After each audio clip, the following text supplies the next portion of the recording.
In this video, I'll walk you through the complete OTDR testing procedure in 7 steps. Dust is the #1 enemy of OTDR testing. Use a dedicated fiber cleaner or lint-free wipes with alcohol.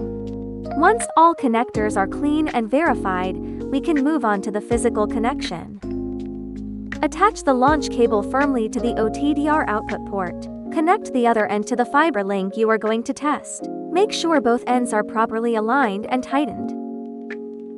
With the cable connected, we now need to tell the OTDR what to measure. Select the wavelength that matches your network standard. For single-mode fiber, this is the most common wavelengths. Set the range to at least 1.5 times the estimated fiber length. You can also select the pulse width yourself.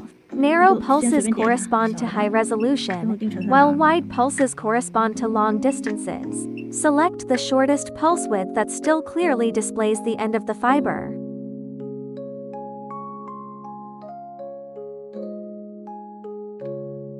Now that everything is set up properly, we are ready to fire the test. The device will send pulses into the fiber and begin drawing the trace. Do not disconnect any cable during the test to ensure stable results.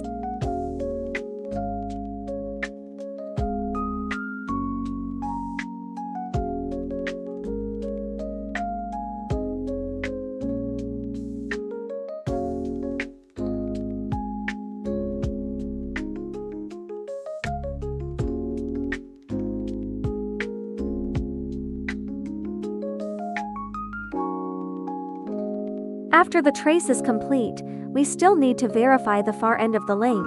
It can measure the fiber from both directions, and averages the results of both ends to calculate more accurate data.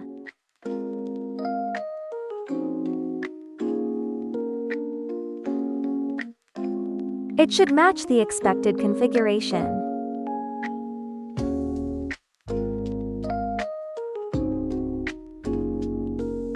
Once you're satisfied with the analysis, the final step is to keep a proper record. Move the cursor along the trace and identify each event point. Look for splices, connectors, bends, and the far end reflection. Check the loss at each event. Values should be within your acceptance limits.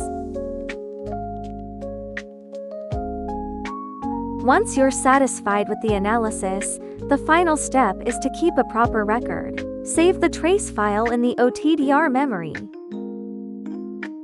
Then, you can view the saved test data under the File functions.